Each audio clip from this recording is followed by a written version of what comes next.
आप आगे बढ़ने के लिए गुफ्तगू होनी चाहिए, लेकिन एक ही हमारी बुनियादी शर्त है और वह शर्त यह है कि गुफ्तगू आइन से मावरा नहीं हो। आइन के अंदर जो फिक्र दी गई है बड़ा सिंपल है।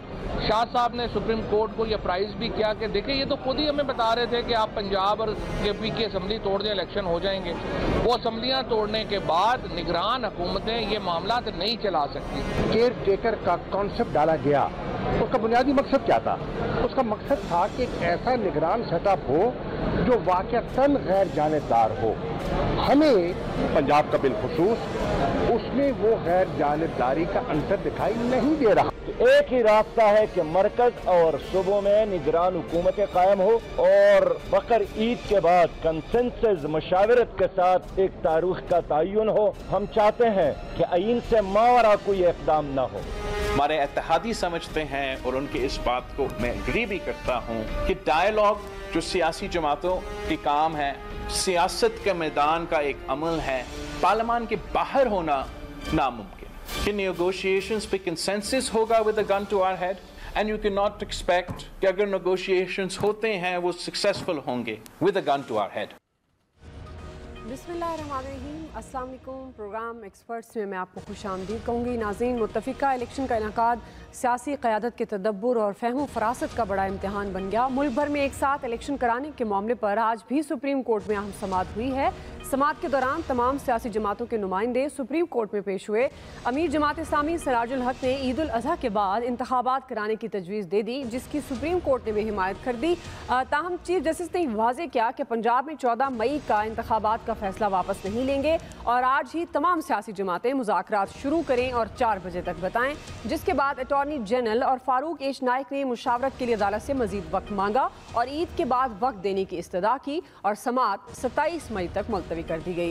नाज़रीन, दूसरी तरफ मौलाना फजलुर रहमान ने सुप्रीम कोर्ट के 3 रुकनी बेंच और फैसले को मुस्तरद कर दिया है। मुज़ाकरात से उन्होंने साफ इनकार कर दिया। हैरानकुन तौर पर बिलावल भुट्टो ने भी अदालती फैसले पर सवालात उठा दिए और वाज़े किया कि बंदूक की नोक पर मुज़ाकरात नहीं करते, डायलॉग सियासी जमातों का काम है।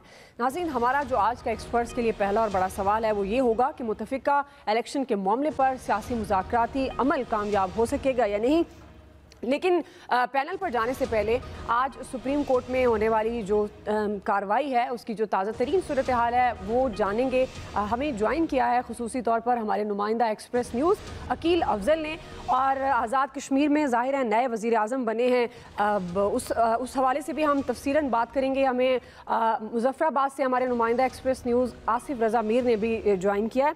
मैं आप दोनों को खुश आमदीद कहूँगी। अकील अफजल, सबसे पहले मैं आपकी तरफ आ रही हूँ। अब जो भी समाअत का अहवाल बताइएगा आज सुप्रीम कोर्ट में होने वाली, और इस समाअत के दौरान ज़ाहिर है तमाम सियासी जमातों के नुमाइंदे पेश हुए, तो कितनी संजीदा नज़र आई सियासी जमातें मुज़ाकरात के हवाले से?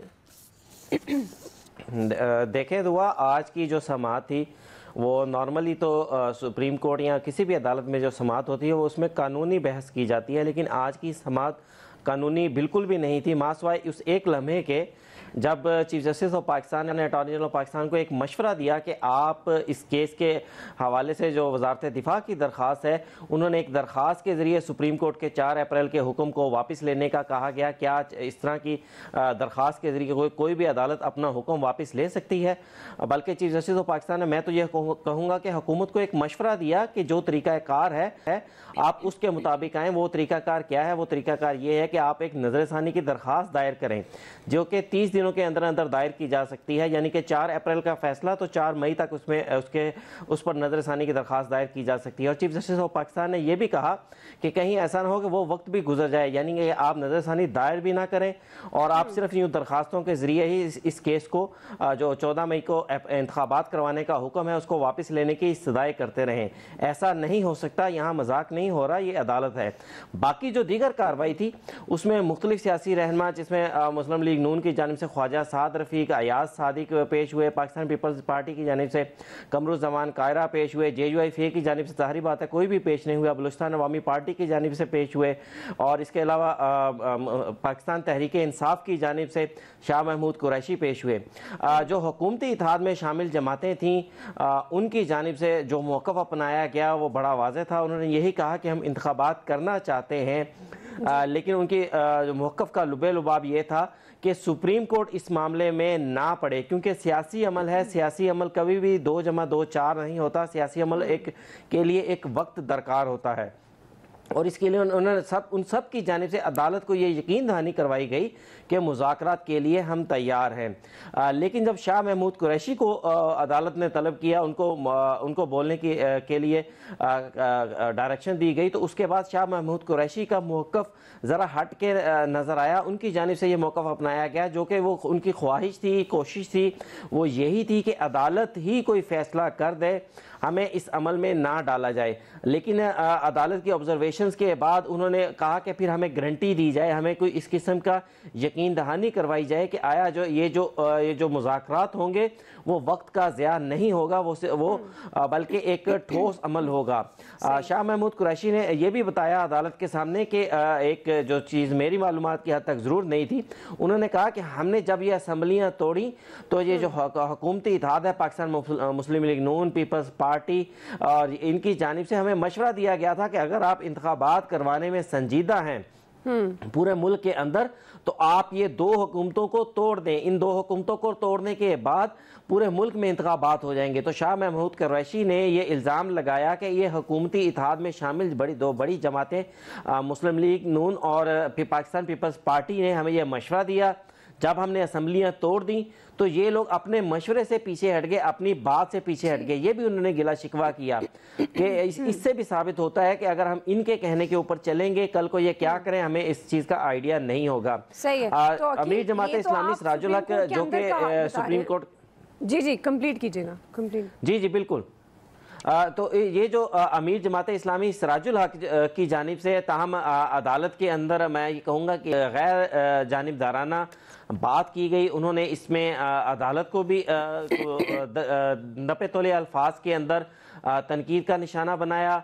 पाकिस्तान तहरीक इंसाफ की जानिब से जो असम्बलियाँ तोड़ी गई उसको भी तनकीद का निशाना बनाया, और साथ साथ हुकूमती इत्तेहाद में जो जमातें थी उनको भी कहा कि अगर इंतखाबात करवाने हैं और तो अगर दोनों पाकिस्तान तहरीक इंसाफ और हुकूमती इत्तेहाद की शामिल जमातें अगर वाकई ही इंतखाबात करवाने में संजीदा हैं और एक वक्त के अंदर करवाने में संजीदा हैं, तो दोनों सियासी जमातों को अपने अपने मौक़िफ़ से पीछे हटना होगा। अदालत के अंदर उन्होंने एक ये भी टाइम फ्रेम भी दिया, अदालत के अंदर का अहवाल बता दिया। जी बिल्कुल, आपने तफसील से बता दिया। तो बाहर क्या हुआ जब ये तमाम सियासी जमातों के रहनुमा मौजूद थे? तो आपस में फवाद चौधरी साहब, ख्वाजा साद रफीक साहब ये खुशगपियों में भी मसरूफ नजर आए। तो क्विकली थोड़ा सा बाहर का भी अहवाल बता दीजिएगा। देखिए, ये हाल अहवाल जो है ना, बाहर का हो या अंदर का हो, मैं आपको बताऊं इसमें कोई ज़्यादा फ़र्क नहीं। ख्वाजा साद रफ़ीक ने सुप्रीम कोर्ट के अंदर भी इस चीज़ का अदा किया। उन्होंने कहा कि जिस तरह का मीडिया पे हमें दिखाया जाता है कि हम एक दूसरे के कोई जानी दुश्मन हैं, हम एक दूसरे से बात नहीं करते, ऐसा बिल्कुल नहीं है। जिस पर चीफ जस्टिस ऑफ पाकिस्तान ने इसमें यह कहा कि मीडिया के साथ साथ सोशल मीडिया को भी आप शामिल कर लें, तो वही हाल बाहर भी था। अंदर जब ख्वाजा साद रफ़ीक सुप्रीम कोर्ट के कमरा अदालत में दाखिल हुए कोर्ट रूम नंबर 1 के अंदर, तो उन्होंने सबसे पहले वहाँ पर फवाद चौधरी मौजूद थे, शाह महमूद कुरैशी मौजूद थे, तो ये लीडरान जो थे आपस में इन्होंने मुलाकात की, एक दूसरे से मुसाफा किया, बड़े अच्छे माहौल के अंदर गुफ्तगू की, और यही बात उन्होंने सुप्रीम कोर्ट को भी बताई कि हम बिल्कुल ऐसा नहीं है कि हम एक दूसरे से बात करने को तैयार नहीं है। ये मीडिया के अंदर ये चीज़ पोर्ट्रेट की जा रही है कि जैसे पाकिस्तान तहरीक इंसाफ और नून लीग वाले आपस में कोई हाथ नहीं मिलाते। यही चीज़ सुप्रीम कोर्ट के जब बाहर निकले तो यही चीज़ उन्होंने जाहिर की। और सबसे अहम चीज़, जब सुप्रीम कोर्ट ने इस केस को 4 बजे तक समाअत के लिए मुलतवी कर दिया और मोहलत दी कि 4 बजे तक कोई पेशरफ्त लेकर आए, तो उसके बाद जब चैम्बर हियरिंग हुई तो चैम्बर हियरिंग के अंदर अटॉर्नी जनरल ऑफ पाकिस्तान और फारूक एच नाइक जो कि पाकिस्तान पीपल्स पार्टी की जानिब से पेश हो रहे थे, उन्होंने अदालत को यह बताया कि हुकूमत की जानिब से, हुकूमत में शामिल इत्तेहादी जमातों की जानिब से बाकायदा अयाज सादिक के साथ रब्ता कर लिया, बाकायदा पाकिस्तान तहरीक इंसाफ के सीनियर क़यादत के साथ रब्ता कर लिया गया है ठीक है, जिसमें असद कैसर भी शामिल हैं। और ताहम क्योंकि ईद आ रही है, ईद की छुट्टियां कल से स्टार्ट हो रही हैं और अक्सर जो कायदीन हैं वो अपने अपने इलाकों में गए हैं, इसलिए फौरी तौर पर कोई भी ऐसी मुलाकात शेड्यूल करना मुमकिन नहीं है। हर सियासी कायद जो है वो ईद, क्योंकि ये सियासी लोग होते हैं, ईद अपने अपने हलकों में करते हैं, तो वो अपने अपने हलकों में हैं, इसलिए हमें कुछ मोहलत दी जाए। और मुमकिन तौर के ऊपर 26 तारीख को एक मीटिंग भी होने जा रही है, जिसमें तमाम सियासी कायदीन जो हैं वो इस इंतखाबात को एक वक्त के करवाने के हवाले से कोई अहम जो है वो मुलाकात करेंगे, उसमें कोई नतीजा निकलता है या नहीं निकलता। में आज जो सियासी नुमाइंदे मौजूद थे और जिस तरह से उन्होंने एक मुत्तफिका इलेक्शन के हवाले से अपनी राय का इजहार किया चीफ जस्टिस ऑफ पाकिस्तान के सामने, हमारे नुमाइंदा अकील अफजल बता रहे थे क्योंकि वो वहाँ पर रिपोर्टिंग के दौरान मौजूद थे। बहुत शुक्रिया अकील अफजल आपका। अब हम बढ़ते हैं आसिफ रजा मीर की तरफ, नुमाइंदा एक्सप्रेस न्यूज़ हैं मुजफ्फराबाद से। चूँकि चौधरी अनवारुल हक 52 के ऐवान से 48 वोट लेकर आज़ाद कश्मीर की तारीख में सबसे बड़ा मैंडेट हासिल किया है और आज़ाद कश्मीर के नए वज़ीर आज़म बने हैं। इसी हवाले से बात करेंगे। आसिफ रजा मीर, बिला मुकाबला इंतखाब ने सबको हैरान कर दिया और जिस तरह से उन्होंने 52 के ऐवान से 48 वोट हासिल किए, ये वैसे तारीख रकम की, ये हुआ कैसे आसिफ रजा मीर? जी दुआ, बड़ी इंटरेस्टिंग स्टोरी है और कहाँ 27 वोट नहीं मिल रहे थे। गुज़श्ता 10 रोज से इंतहाई मुंतज़िर निगाहों से सब ऐवाने इक़्तिदार की तरफ और कानून साज असम्बली की जानिब देख रहे थे और कहाँ यकायक हालात ने पलटा खाया और 48 अरकान असम्बली मेहरबान हो गए। ये बड़ी दिलचस्प स्टोरी है। इसकी शुरुआत जो है उस वक्त से होती है कि जब साबिक़ वज़ीर आज़म सरदार तनवीर इलियास को अदालत ने तौहीन आमेज़ बयानात की पादाश में नाअहल कर दिया था और उनको उसके बाद इलेक्शन कमीशन ने नोटिफिकेशन करके डिसीट किया। तो उसके बाद आइन के तहत फौरी तौर पर आर्टिकल 17 के तहत चूंकि इजलास जारी था तो ये कहा गया कि फौरी तौर पर नए कायदे ऐवान का इंतखाब अमल में लाया जाए। इसी दौरान जब लास्ट टाइम हमने ये प्रोग्राम किया था एक्सपर्ट से, उसमें आपने ये सवाल भी पूछा था कि मुस्तकबिल का सियासी मंजरनामा क्या होगा, तो मैंने आपको याद होगा मैंने ये कहा था कि PDM और अगर कोई PTI का नाराज धड़ा या कोई फॉरवर्ड ब्लॉक शामिल हो जाए तो हुकूमत बन सकती है। तो उस वक्त बैरिस्टर सुल्तान महमूद चौधरी जो सदर रियासत भी है, उनकी सरबराही में 7 रुकनी एक फॉरवर्ड ब्लॉक कायम हुआ जिसने अपोजिशन के साथ मुज़ाकरात का अमल शुरू किया, लेकिन इनकी तादाद 27 से कम थी। अब जाहिर है सादा अक्सरियत बहुत जरूरी थी। तकरीबन 8-9 रोज से मुसलसल इजलास तलब किया जाता रहा और फिर मुलतवी किया जाता रहा और कल अदालत आलिया में भी जो है वो एक दिन पहले वकला गए थे। तो अदालत ने कहा कि हम असम्बली के मामलात में मुदाखलत नहीं करते और चूंकि आप बराह रास्त मुतासरा फरीक नहीं है, इसलिए अदालत ने रिट भी खारिज कर दी थी। तो इसमें बड़ी मायूसी का सामना था असम्बली के अंदर के, चूंकि स्पीकर इजलास तलब नहीं कर रहे और ना ही किसी के पास हुक्मरान जमात पाकिस्तान तहरीक इंसाफ या मुतहदा अपोजिशन के पास मतलूबा अक्सरियत भी मौजूद नहीं थी। गुज़श्ता शब जब स्पीकर कानून साज असम्बली उस वक्त अपने 12 अरकान के साथ अपोजिशन के पास पहुंचे चौधरी अनवारुल हक, और उन्होंने कहा कि आप वजारत उज़्मा के लिए मुझे नामजद करें तो हम आपकी हिमायत के लिए तैयार हैं। यूं PTI 3 बड़े धड़ों में तकसीम हो गई। अब हर धड़े के पास तकरीबन एक के पास 5 वोट थे, दूसरे के पास 12 वोट थे और इसी तरह तीसरे के पास भी कमोबेश इतने ही वोट थे। लेकिन किसी एक के लिए हुकूमत साजी बहुत मुश्किल थी। रात देर तक मुज़ाकरात जारी रहे और बिल आखिर अपोजिशन ने इस बात पे आमादगी का इजहार किया और फिर पाकिस्तान पीपल्स पार्टी, मुस्लिम लीग नून और इसके साथ पाकिस्तान तहरीक इंसाफ के जो नाराज कारकुनान थे, नाराज अरकान असम्बली थे चौधरी अनवारुल हक की सरबराही में, उन्होंने जो है वो आज रात 12 बजे एक नई तारीख दुआ रकम हुई है कि कानून साज असम्बली का इजलास रात 12 से 1 बजे। ये जो साबिक वज़ीर आज़म हैं सरदार तनवीर इलियास साहब, वो ये कहते हैं कि चौधरी अनवारुल हक जो नए प्राइम मिनिस्टर अब इलेक्ट हुए हैं, उन्होंने इमरान खान को धोखा दिया है। मगर कुछ लोग ये भी कह रहे हैं कि ये इमरान खान की स्ट्रेटेजी है। ये है क्या वाकई? आपके पास क्या खबरें हैं? ये इमरान खान की स्ट्रेटेजी है, कामयाबी या नाकामी है, जिस तरह से सरदार तनवीर इलियास कहते हैं कि इन्होंने धोखा दिया है इमरान खान को? देखिए, इस वक्त जो आज़ाद कश्मीर के हालात थे उसके मुताबिक इससे बेहतर मूव बन नहीं सकती थी। तनवीर इलियास जो साबिक वज़ीर आज़म हैं उनकी जानिब से रात को एक वीडियो पैगाम सामने आया जिसमें उन्होंने कहा कि इनको इमरान खान साहब ने नामजद नहीं किया, इसलिए कोई भी इनको वोट नहीं करेगा। लेकिन किसी ने उनकी बात पे कान नहीं धरे और सब ने जाके उनको वोट दिया।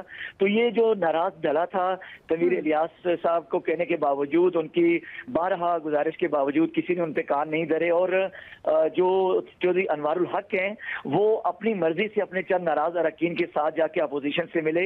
इसमें पीटीआई की मरकजी क़यादत का उस तरह अमल दखल नहीं है।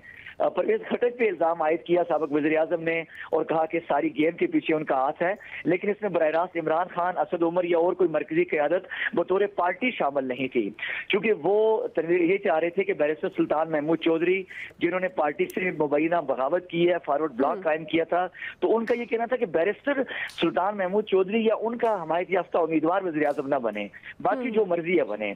लेकिन अपोजिशन का ये कहना था कि इतनी गेम करने के बावजूद उनके हिस्से में क्या आएगा कि अगर वो इस सारी मूव के बावजूद फिर पीटीआई हुकूमत बनाने में कामयाब हो जाती है। तो पीडीएम बहुत अच्छा खेली है और आजाद कश्मीर में जो है इस वक्त पीटीआई जो है 3 बड़े धड़ों में तकसीम हो गई और 2 साल के अंदर ही आप कह रहे हैं कि पाकिस्तान तहरीक इंसाफ धड़ों में तकसीम हो गई आज़ाद कश्मीर में, और ये पीडीएम की बड़ी अच्छी मूव है जिस तरह से आप हमें अपडेट कर रहे हैं। बहुत शुक्रिया आसिफ रज़ा मीर। अभी नाज़रीन हम एक ब्रेक ले लेते हैं जी, ब्रेक से वापस आएंगे, हमारा पैनल हमारे साथ होगा। हम सवाल ये रखेंगे कि मुल्क भर में मुत्तफ़िका इलेक्शन के लिए मुज़ाकरात, सियासी जमातों के तदब्बुर, फ़हम फ़रासत का एक बड़ा इम्तिहान, क्या सियासी मुज़ाकराती अमल कामयाब हो सकेगा या नहीं, राय लेते हैं ब्रेक के बाद।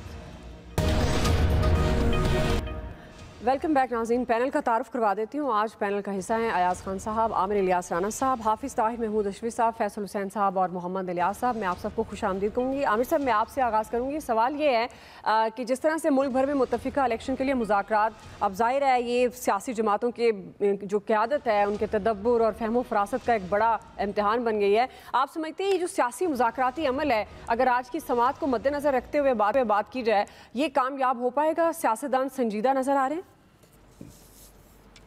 देखिए, हमारी दुआ है कि कोई रास्ता बनना चाहिए। संजीदगी का या कामयाबी का मैं कुछ कह नहीं सकता, लेकिन कोशिश जो शुरू हुई है बेहतर रास्ता है और ये काम पहले भी होना चाहिए था। सुप्रीम कोर्ट ने बहुत उसमें, जब सब लोगों ने आज भी बात की कि उस वक्त सुना नहीं और एकदम तारीख पे चले गए, और जो इत्तफाक राय की बात वो पूरे मुल्क में चाह रहे हैं वो 15 जजेस के अंदर वो पैदा नहीं कर रहे, वो अपनी आपस की मीटिंग नहीं कर रहे, वो सारे मुल्क को नसीहत बिल्कुल ठीक कर रहे हैं कि तमाम सियासी जमातों को बैठना चाहिए। यही हाल हमारे अदलिया का भी होना चाहिए कि हम चाहेंगे कि जो इंसाफ फराहम करने वाले हैं वो भी सब बिल्कुल एक लाइन पे खड़े हों। जब वो कहते हैं कि तमाम सियासी जमातें बैठ के बात करें, तो उनको अगर वो फुल कोर्ट मीटिंग नहीं करते तो फुल कोर्ट इजलास कर ले आपस में। तो ये बड़ा जरूरी है ताकि इत्तफाक राय के साथ उनके भी फैसले आए। यहाँ पे भी इत्तफाक नहीं हो रहा। पीटीआई जो मैंने समझी ये बात, वो शर्त लगा रहे हैं बुनियादी तौर पे बगैर नाम लिए कि हमें असम्बली में आने का रास्ता दे, ताकि जो निगरान वज़ीर आज़म वाला मामला है और जो बाकी चीजें हैं उसके अंदर वो हिस्सेदार बन सके, क्योंकि इस वक्त वो बाहर है। वो रास्ता देते हुए ये कह रहे हैं कि इसके लिए सिर्फ आईन में तरमीम से होगा, तो फिर ये खड्डा बनेगा और मामला आगे बढ़ेगा। और जो 27 अप्रैल की date chief justice of Pakistan ने कही है कि उस वक्त तक पैसे चले जाएं, आज अभी तक मैं उस पर मतलब डाउट में हूँ। मुझे नहीं लगता कि तरीके से अगर जिसको कहेंगे ना कि अंगूठा रख के अगर आप कहेंगे कि जी आप 26 तक कर लें और 27 को यहाँ पे आ जाए, मेरा नहीं ख्याल कि फिर इत्तफाक राय बनेगा। ये बिल्कुल लड़ाई लंबी होगी और उसमें फिर नुकसान बहुत ज्यादा हो रहा है। पहले भी पाकिस्तान का हो रहा है, क्योंकि इसके मसला ये है कि है तो एलीट की लड़ाई, चाहे वो कहीं पे भी किसी भी इदारे में बैठी हुई एलीट है, वो सारे के सारे अपने वो मफादात देख रहे हैं। लेकिन मसला ये हो रहा है कि लोग गए हैं पिस, महंगाई में हो गया रगड़ा, लेकिन उसकी तरफ तवज्जो नहीं है। इलेक्शन बिल्कुल जरूरी है, होने चाहिए, पहले भी वक्त पे होने चाहिए थे, लेकिन अब वक्त तो निकल गया है। वो 90 दिन को जाहिर है आर्टिकल 254 के अलावा तो आप किसी चीज के साथ टाइम को नहीं ना कर सकते, क्योंकि 14 मई का मतलब है 1 महीना पहले ही वो आगे जा चुकी है तारीख, तो 254 तो लग गया। बात आज वहां सियासत की बाकी लोगों ने भी बात कही। मैं ये समझता हूँ कि अब गवर्नमेंट को चाहिए कि फौरी तौर पे जो इनके आपस की छुट्टियों के 5 दिन ईद के हैं और इनमें ये आपस में एक हिकमत अमली बना के कम से कम पीटीआई को दावत जरूर दें, बिठाएं जरूर।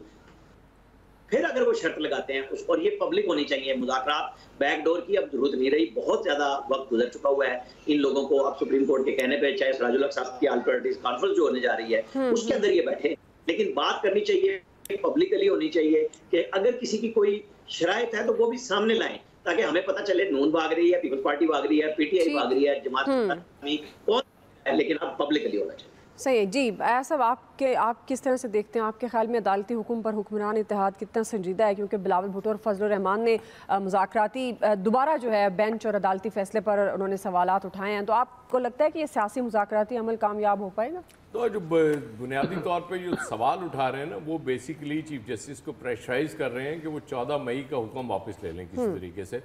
वो तो खैर आज उन्होंने क्लियरली कह दिया कि वो मैं वापस नहीं ले रहा। फजलुर रहमान साहब का भी मेन इशू यही था।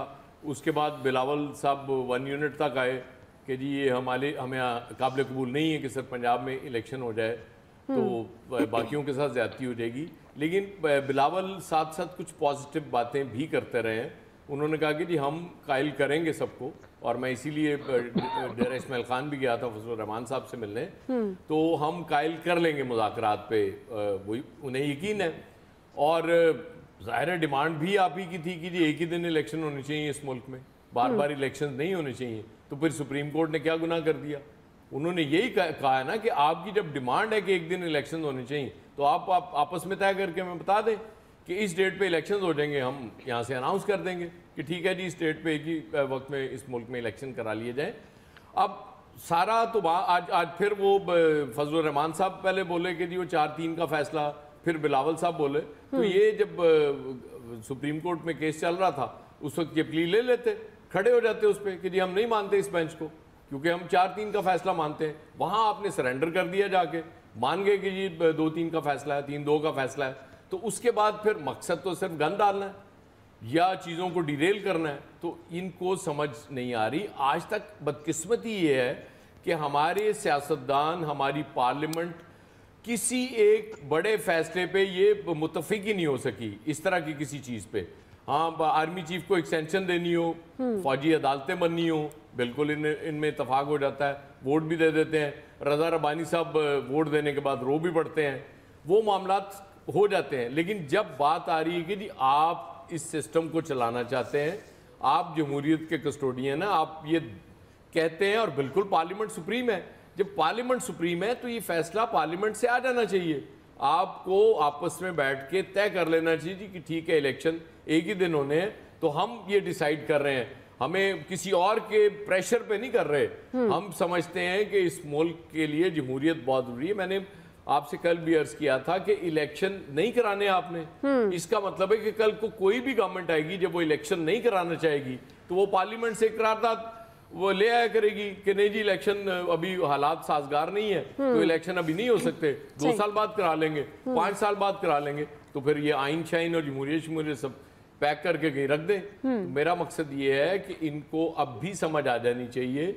नहीं समझ आएगी तो ये सारा सिस्टम डीरेल होगा, और उसके बाद फिर ये सारे जिद्दोजहद करते नजर आएंगे आपको जमहूरियत के लिए। सही है जी। हाफिज ताहिर साहब, आपको क्या लगता है डेडलॉक और तसादुम की जो कैफियत है, इसका खात्मा हो सकेगा एक साथ इलेक्शन के मामले पर? अब ये जो सुप्रीम कोर्ट में तमाम सियासी रहनुमा आए और जिस तरह से उन्होंने बातचीत की, तो लग क्या रहा है इससे आपको कि मुज़ाकराती अमल कामयाब होगा या नहीं? बिस्मिल्लाहिर्रहमानिर्रहीम, नहमदुहु व नुसल्ली व नुसल्लिमु अला रसूलिहिल करीम। देखिए, वो आयन भाईजान आज मुझे मिले थे, उन्होंने कहा यार अपनी अपनी लड़ाई लड़ो, मेरे नाम पे क्यों लड़ाई लड़ रहे हो? मेरा तो हशर नशर तुम सबने किया हुआ है, किसी ने माने ही नहीं 90 दिन। जो आयन साहब तुम अपनी अपनी लड़ाई लड़े, अदालत भी अपनी लड़ाई लड़े, सियासतदान भी अपनी लड़ाई लड़े, ये आयन को माफ कर दें। ये अब ज़ियाउल हक पे कोई वो इल्जाम ना लगाए, कोई मुशर्रफ साहब को बुरा ना कहे, क्योंकि ये जो कुछ हो रहा है यहाँ आयन कहाँ है? उस आयन को तो आपने पता नहीं कहाँ फेंक दिया। जहाँ तक बात है बातचीत की, तो बातचीत होगी, बातचीत होनी चाहिए। असल मामला इमरान खान साहब के रवैये के बाद जो तलखी पैदा हुई है, मौलाना की आज की जो तलखी है या बिलावल ने, और फिर ये कि मैं समझता हूँ कि सुप्रीम कोर्ट को चाहिए था कि वो कहती कि जी ईद तक आप जो है, ईद की छुट्टियों तक आप मुशावरत कर लें, उसके बाद आ जाए। उन्होंने भी 2 घंटे दिए कि जी 2 घंटे के अंदर अंदर आके हमें बताएं, तो ये भी मुनासिब नहीं है। आखिर इमरान खान साहब की एक पार्टी, आयन तो चला गया ना, अब आयन का रोला आप छोड़ दें, 90 दिन तो चले गए जहाँ जाने थे। मैं आपको लिख के देता हूँ, ये 14 मई को भी इलेक्शन नहीं होने, और अगर ये इस तरह रहा तो ये पता नहीं कौन से 2000 किस में इलेक्शन होंगे। फिर इलेक्शन को भूल जाएं आप। तो एक बात ये है कि मौलाना को राजी किया जा सकता है, जरदारी साहब भी कर सकते हैं, शहबाज शरीफ साहब भी कर सकते हैं, बाकी पार्टियां। कल आप देखिए अदालत के वक्त तक तो सबका मौका मासवाए मौलाना के एक ही था मुज़ाकरात का। क्या हुआ कि उसके बाद जो है तलखी आई, उसकी वजह कि इस तरह डिक्टेट करना कि जी आप बस 4 बजे तक लेके आ जाएं, बड़े एहतराम से मैं अर्ज करूंगा कि ये मैं समझता हूँ थोड़ा सा गुस्से का सबब बना है जो तलखी देखने में आई है। चाहिए था कहा जाता कि जी आप ईद के बाद आ जाएं, ईद के बाद उस काफी वक्त है, बीच में जमात इस्लामी भी APC करना चाह रही है, सरबराह इजलास भी PDM करना चाह रही है। तो इलेक्शन तो अब जो सूबा पंजाब का है वो तो मुझे नहीं नजर आता जब तक ये कोई मामला किसी तरफ लगता नहीं है। और मामला अगर किसी तरफ लगाना है तो सबको अकल भी करनी होगी, रवैये भी बदलने होंगे, और तलख जो गुफ्तगू है, मैं समझता हूँ PTI की लीडरशिप को सबसे ज्यादा जरूरत है कि वो तलख गुफ्तगू कम करे। हुकूमत को भी चाहिए, दूसरी पार्टियों को भी चाहिए। आज देखें ख्वाजा साहब रफीक साहब ने बड़ी अच्छी बातें की हैं। दूसरी तरफ भी हम ये चाहते हैं कि ये जो गाली गलोच और ये सिलसिला ये खत्म हो, और बाकी अब वो 90 दिन तो क्या अब पता नहीं 9 माह लगते हैं या क्या लगते हैं। अगर ये इसी तरह लड़ते रहे तो फिर इंशाअल्लाह हुकूमत जो है जो करेंगे वो लंबी करेंगे। जी फैसल साहब, सब लोग ही अपने हदूद से तजावज़ कर रहे हैं ना। तो अगर एक जुर्म सब लोग ही करने लगे तो फिर वो जुर्म नहीं रहता ना, वो तो फिर आपके माशरे का एक जुज़ बन जाता है, हिस्सा बन जाता है। ना हुकूमत, ना अपोजिशन, ना कोई इदारा, हत्ता ये कि अदालतें, कोई भी जब आइन और कानून के तो दायरे में नहीं रहे ना। आइन और कानून तो बिल्कुल समझ लेंगे। इस वक्त पाकिस्तान में अगर हम ये बात करें ना, कोई आइन नहीं है, कोई कानून नहीं है। अगर है भी तो कुछ छोटे मोटे मामला के लिए होगा, मजमूई तौर पर कोई आइन नहीं। अदालतों का काम है वो बैठ के बोलेंगे तुम बाहर फैसला कर लो, फिर फैसला करके आओ तो हम जो है फिर अपना फैसला सुनाएंगे, हम तारीख देंगे। अदालतों का काम है इलेक्शन की तारीख देना। अदालतों का काम है कि भाई वो तय करें, तुम लोग आपस में तय कर लो, फिर हम अपने फैसले सुनाएंगे। आपको तो किताब से फैसला करना है। आज आप जो रिवायतें डाल रहे हैं, आपकी तो हर चीज़ जो है वो तारीख का हिस्सा बनाई जाती है, किताबों में लिखी जाती है। तो ये जब सब कुछ किताबों में लिखा जाएगा कि अगर इस तरह फैसले होते थे तो आने वाले वक्तों में भी इसी तरह फैसले होंगे क्या? अच्छा, हुकूमत आमिर साहब कह रहे हैं कि कोई महंगाई की तरफ तवज्जो नहीं दे रहा, कोई अब हम पिसते जा रहे हैं महंगे। तो भाई दो ना, किसने मना किया है? किसी रोका है आपको? हुकूमत को देनी चाहिए, क्यों नहीं दे रही? किसने देनी है? किसने रोका है इनको? तो कोई भी इदारा, कोई भी फर्द अपनी हदूद में नहीं रहा, कानून के दायरे में नहीं रहा, आइन के दायरे में नहीं रहा, सब उससे जो है ना तजावज़ कर चुके हैं। हम और आप भी अगर इतनी आज गुफ्तगू कर रहे हैं अदालत के बारे में, खुल के कर रहे हैं, अब तो खुल की बात हर कोई कर रहा है ना। क्या आज से 2 साल पहले, 3 साल पहले, 10 साल पहले हम कर सकते थे क्या? हम फैसलों पे कर सकते थे, उनकी गुफ्तगू कर सकते थे। अब हर आदमी जिसका जो अदालतों के बारे में राय दे रहा, फैसलों से पहले फैसले सुनाए जा रहे हैं मीडिया पे बैठ के, ये फैसला आ सकता है, वो फैसला आ सकता है, अदालत ने ये गलत बोला, अदालत आपसे पहले तो नहीं था, अब नहीं बोल। जी फैसल साहब, तो ये जो कोई अपने दायरे में नहीं रहा, हर आदमी जो है ना बेलगाम हो गया है।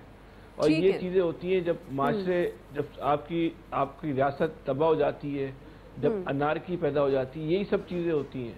यही होता है कि हर आदमी बेलगाम हो चुका है, हर इदारा बेलगाम हो चुका है, हर सिर्फ और सिर्फ ताकत का कानून चल रहा है, डंडे का कानून चल रहा है। जिसके हाथ में डंडा है और जिसका जहां पे जोर चल रहा है, ठीक है, वो वहां अपने डंडे का बेदरेग इस्तेमाल कर रहा है, बेदरेग इस्तेमाल कर रहा है। एक डंडा आपके पास भी होना चाहिए, यहाँ भी आपको बहुत जरूरत है इस्तेमाल की वजह से। चले मुझे इससे दूर ही रखें इलियास साहब। सही बता रहा हूँ, डंडे नहीं बात सही बता। लेकिन ये तो मामला, मेरी आवाज आ रही है जी, लेकिन आपकी आवाज ब्रेक होती है। नहीं आ रही, कहना चाह रहे हैं आप? जी मैं छोटी सी बात करना चाह रहा हूँ। जी ये जो नए तज्जिया निगार शुरू हुए हैं ना, जिनको कुछ बातों का पता नहीं है, यहाँ इफ्तिखार चौधरी के दौर में उनके चीफ जस्टिस होते हुए हमने खुल के यहाँ एक्सप्रेस पे गुफ्तगू की हुई है, और मैसेजेस भी आए उसके बावजूद की कि शफकत पिदरी में उनके बेटे का जब केस चल रहा था और वो उनके घर के एड्रेस पे सारी कमर्शियल डील्स हो रही थी, हम तब भी बात करते थे कि ये आज की बात नहीं है, ये रिकॉर्ड पे मैं इसलिए लाना चाहता हूँ। ठीक है जी इलियास साहब। देखिए जी, हालात हैं कि अब देखिए सबको बिठा दिया, आपस में बैठ के मुज़ाकरात कर रहे हैं। आप तो चलो आपका टाइम तो फारिग है, दूसरों को तो मत किया करो। चलें इलियास साहब, वक्त इलियास भाई की बातों में इलियास साहब अपना टाइम खुद लिया करें, आप बात मुकम्मल करें। इलियास साहब, आपको क्या लगता है हुक्मरान इत्तेहाद कितना संजीदा है और ये मुज़ाकराती अमल कामयाब हो पाएगा या नहीं? कभी कोई बात बिल्कुल हुई है इलियास साहब, देखिए जी, या तो इनकी आवाज़ बंद करेंगे। अच्छा, ये है कि हालात हैं कि सबको बिठा दिया गया है कि मुज़ाकरात के आके बैठ के मुज़ाकरात करें। अब जाहिर है मुस्लिम लीग नून ने तमाम मुत्तहदी जमातों के सरबराही इजलास तलब कर लिया है, उसमें देखेंगे कि मौलाना को राज़ी कर सकते हैं कि नहीं कर सकते हैं, या उससे पहले भी पीपल्स पार्टी की जानिब से अगर जमात इस्लामी भी मिलती है, मौलाना फजलुर रहमान साहब को अगर राज़ी करते हैं तो, क्योंकि मौलाना फजलुर रहमान साहब तो कह रहे हैं कि मैं सुप्रीम कोर्ट में भी पेश नहीं होना चाहता क्योंकि पार्लियामेंट की जो उन्होंने बात नहीं मानी। तो ये जो सूरत हाल है इसको देखें, इसको इस सूरत हाल में देखें कहाँ कौन बात नहीं मानते, अगर नहीं करते तो PDM का इत्तेहाद बुरी तरह मुतासर होता है। तो ये जो सूरत हाल है इसमें देखें, ये एक किस्म का हुआ है कि सुप्रीम कोर्ट को चाहिए था तमाम सियासी जमातों को पहले सुन लेते। अब तो ये है कि तमाम सियासी जमातों की, अब ये कहते हैं जैसे पंजाबी में कहते हैं कमेटी पड़ गई, कमेटी पड़ गई, किसी बात को लटकाना तो कमेटियां बना दें, तो कमेटियां बन गई तो वो फिर काम लंबा पड़ जाता है। वो सही के मौलाना कह रहे थे कि 14 मई को इलेक्शन होते दिन नहीं दिखाई दे रहे कि ये बात अभी लंबी होती जाएगी, क्योंकि अब तमाम सियासी जमातों को एक लाइन पर लाने के लिए बड़ा टाइम लगेगा। इसमें हर एक की अपनी है, वो तनकीद भी कर रहा है, चाह रहे हैं एक दिन में इलेक्शन होना चाहिए सबके। अब ये फिर इसके बाद डेट डिसाइड होने का कि कौन से महीने में किया जाए। अब ये सूरत हाल है, जैसे आज सराजुल हक साहब ने कह दिया है कि फसल की कटाई और ईद के बाद करवाया जाए इलेक्शन। तो ये जो तमाम जो सूरत हाल है, ये देखें, ये इलेक्शन होते हैं वक्ती तो 14 मई को नहीं दिखाई, अगरचे सुप्रीम कोर्ट ने अभी डेट वापस नहीं ली। जी बिल्कुल, सुप्रीम कोर्ट की जानिब से ये भी है कि जी कहा गया है कि मैं एक्शन लेंगे इनके खिलाफ जो नहीं बात मानते। तब ये बात ये सब दिखाई नहीं दे रही कि होती हुई। ठीक है जी, बहरहाल जी मामला है सुप्रीम कोर्ट में है। बात हम सियासतदानों की हद तक ही कर सकते हैं कि सियासतदानों को अभी भी वक्त है, होश के नाखून लेने चाहिए और मुज़ाकरात की तरफ संजीदा कदम बढ़ाना चाहिए ताकि मामलात को ऐसे तरीके से हल कर सके। नाज़रीन, ब्रेक ले लेते हैं, ब्रेक से वापस आएंगे। दूसरा सवाल, इत्तेहादी हुकूमत की ये दूसरी ईद मज़ीद भयानक, ईद से पहले महंगाई के तोहफे। अब सवाल हम ये रखेंगे कि अब इतनी ज़्यादा महंगाई में आवाम कहाँ जाए। राय लेते हैं हम ब्रेक के बाद। वेलकम बैक नाज़रीन। ईद की आमद है, लेकिन ईद से पहले गवर्नमेंट की जानिब से महंगाई के तोहफे देने का सिलसिला भी जारी है। पेट्रोल और LPG महंगी कर दी गई है, जबकि महंगी बिजली भी मज़ीद महंगी करने की तैयारियां जारी हैं। हर चीज़ पर टैक्स लगा दिया गया है। मीठी ईद की जो खुशियाँ हैं वो फीकी पड़ गई हैं। PDM के दौर की नाज़रीन ये दूसरी ईद है जो महंगाई के लिहाज से मज़ीद भयानक साबित हो रही है। अशिया ज़रूरिया, खाने पीने की चीज़ें, सब्जियाँ और फलों समेत हर चीज़ की कीमतें आसमान पर पहुँच गई हैं और आवाम की क़ुव्वत ख़रीद बुरी तरह से मुतासिर हो रही है। बाज़ारों में रश ना होने के बराबर है। ज़ाहिर है इस सारी सूरत हाल में आवाम दुआएं ही दे सकते हैं। शहरी ये कहते हैं कि हुकूमत ने आवाम का जो जीने का हक है वो छीन लिया है। गवर्नमेंट का बस चले तो सांस लेने पर भी टैक्स लगा दे। इसी से मुतालिक हमारा सवाल होगा। आया सर, मैं आपसे आगाज़ करूँगी। चूँकि इत्तेहादी हुकूमत की ये जो दूसरी ईद है वो मज़ीद भयानक है। अब हर चीज़ पर टैक्स है। खाने पीने की जो चीज़ें हैं ख़ास तौर पर वो महंगी हैं। सब्ज़ी, दाल, रोटी वो आवाम की पहुँच से दूर हो चुका है। अल्हम्दुलिल्लाह कहना चाहिए। अब इस सारी सिचुएशन में आवाम कहाँ जाए, किस किस चीज़ पर वो टैक्स दें? फिर नहीं, आवाम के लिए तो आसान है बड़ा, वो कुछ इलेक्शन कराने की तैयारी करें, कुछ इलेक्शन रोकने की तैयारी करें, वो तो बड़ा ठीक लगाया हुआ इन्होंने आवाम को। आवाम के लिए तो इससे बेहतरीन मशगला हो ही नहीं सकता। बात यह है कि ये तजुर्बाकार आए थे महंगाई कम करने और इन्होंने ये दावे किए थे कि हम चूँकि तजुर्बा बहुत है हमारा, हम आपको महंगाई कम करके दिखाएंगे। और माशाल्लाह अल्हम्दुलिल्लाह जैसे आपने कहा कि ये तो हर काम अल्हम्दुलिल्लाह कह के करते हैं और इन्होंने तो हद कर दी है चीज़ की। लेकिन इनके लिए आसानी सबसे ज़्यादा ये है क्योंकि बाकी क्राइसिस इतने ज़्यादा हैं कि इस तरफ ध्यान ही नहीं जाता। हम भी बड़ी मुद्दत बाद अब ईद आ गई तो हमें भी ये ख्याल आ गया ये सवाल रखने का, वरना फिर फैसल सच्चे हैं ना। सही है, मैं की तरफ आपकी तवज्जो ही नहीं जाती। बिल्कुल यही बात करिए, फैसल साहब सच्चे हैं, इस तरफ तवज्जो ही नहीं जाती, ना हुक्मरानों की ना हमारी। फैसल साहब, आज तो फिर आपको मौका दिया जाता है, आप बोल सकते हैं। नहीं, मैं तो आपको पता है हक होते ही गालिब आने के लिए, हक हमेशा गालिब ही आता है, चाहे देर सवेर हो जाए। हमारी चलें, आज गालिब आ गया हमारी मन से। बात यह है कि हज़ारों साल भी ऐसी हुकूमतें आती रहेंगी, ये मसाइल हल नहीं होंगे। मसाइल जब तक हल नहीं होंगे, जब तक नीयत नहीं होगी, मसाइल जब तक हल नहीं होंगे, जब तक कोई निज़ाम नहीं होगा। आप एक गटर है मिसाल के तौर पे, उस गटर एक चम्मच से आप गटर की सफाई करें, और फिर चम्मच को आप अच्छी तरह धोएं, दुनिया भर के सर्फ लगा के धोएं, उस चम्मच से आप कोई खाना खाएगा? नहीं खाएगा। बात समझने की ये है कि इस मुल्क को निज़ाम की ज़रूरत है। ये जो ताकतवर लोग हैं जिन्होंने एक माफिया बन के इन्होंने अपने मफादात को तहफ़्फ़ुज़ देने के लिए अपनी रजवाड़े बना ली हैं जगह जगह। सही। इन्होंने निज़ाम को हाईजैक कर लिया, इन्होंने आइन को हाईजैक कर लिया। इनको कोई ताल्लुक नहीं है। हमारी आपकी महंगाई का इनका इशू होती तो ये जो इस्लामाबाद में ये जो तूफान मचा हुआ है ये महंगाई पे मचा हुआ होता। ये इनकी जातों के लिए मचा हुआ, ये मेरे आपके लिए नहीं मचा हुआ। बिल्कुल आप सही कह रहे हैं, बिल्कुल आप सही कह रहे हैं, आपकी बात दुरुस्त है, निज़ाम नहीं है। जी आमिर साहब। बिल्कुल सही बात है कि ये रियासत बचाने के चक्कर में डबोली इन्होंने अपनी सियासत और जवाब आवाम को देना है जब वोट होंगे। ये संभाल तो संभाल लेंगे। जबरदस्ती रियासत बचाने के लिए यार चीची चूचू शुरू कर देते हो। आमिर साहब बात मुकम्मल करें आप। गलत बात कर रहे हो ना, रियासत बचाने की। रियासत कहाँ से जबरदस्ती? एक ये अपनी एक बात करके दूसरे को प्रोटेक्ट करना, रियासत बचाने के लिए आए थे। रियासत बचा रहे हो, रियासत को तबाह बर्बाद करके रख दिया आपने। बचा तो मैं आपको टाइम दूंगी। गलत बात कर रहे हैं ना वो, मुजरिमों की सरपरस्ती कर रहे हैं। अगर लोगों के लिए तो फिर तो बात गलत हो जाएगी ना। ये देखे ना मसला, इन्होंने मसाला बेचना होता है कि मैं कराची, इसके अलावा इनके पास है क्या बात करने को? महंगाई है, लोग खराब हो रहे हैं, बहुत खार हो रहे हैं और उसी की वजह से मसाइल पैदा हो रहे हैं। और ये तभी होगा जब आप बैठ के कोई मसाइल का हल निकालेंगे। इस तरह लड़ते रहेंगे, जलील सिर्फ अवाम ने होना है। और जी हाफिज तारिक साहब, तो बैठना किसने है? 11-14 जमाते बैठ जाए ना, तो कौन बैठ जाए? क्यों नहीं? हाफिज तारिक साहब ये तो बैठेंगे नहीं, तो इसका मतलब है अवाम के मसाइल ऐसे ही रहेंगे। हाफिज तारिक साहब बात कर लें, बैठना अवाम की बारी आने ये खड़े भी नहीं होना चाहते साथ सर। नहीं, आवाम की बारी नहीं आने देते। पहली बात तो ये है हाफिज साहब खुद को आवाम समझ रहे हैं। रियासत छोड़े, रियासत बचाए। आप बात ही नहीं सुनने देते ये लोग। चलिए इलियास साहब ने भी शिकवा दे दिया। जी बात ये है कि रियासत के साथ क्या हो रहा है। सुप्रीम कोर्ट वो तकसीम, सियासतदान वो तकसीम, पार्लिमान सामने सुप्रीम कोर्ट, मुल्क के सलामती के इदारे उनके खिलाफ बाहर से बैठ के अंदर से बैठ के मुहिम साजी। यार रियासत तो भी जख्मी हो गई, सियासत भी जख्मी हो गई। अब इन जख्मों पे मरहम लगाने का सोचो, जो नहीं लगाओगे तो ये और इनमें से खून रसेगा, ये और खराब हो जाएंगे। बैठ जाओ, बैठ के भाई तुम इलेक्शन 2042 में करवा लो, लेकिन बैठ तो जाओ, बैठ के बात तो कर लो। तो देखो आज जाए, मैंने कल भी आपको कहा था कि आप प्रोग्राम एक करें कि गरीब आदमी की ईद कहाँ गई है। गरीब की बेटी जो चूड़ियां चाहती है उसके पास, और गरीब का बेटा जो उससे जूती मांगता है, कपड़े मांगता है, जो उसकी घर में फ्योनियां या सेवियां वो दो उसको। वो लोगों के पास ये भी नहीं रह गया है। जाएं जाके जरा चेक करें क्या सूरत हाल है कि लोगों के पास पहनने को कपड़े नहीं है। ईद वाले दिन क्या पहनेंगे? बिल्कुल हाफिज साहब, आपका पॉइंट बिल्कुल वैलिड है। मेरे पास वक्त खत्म हो गया। इलियास साहब आखिर ना गया जब मुझे आपसे माजरत करनी पड़ गई। आप सबका बहुत शुक्रिया। आज के एक्सपर्ट से इतना ही फीडबैक कीजिएगा। ख्याल रखिए। अल्लाह हाफिज।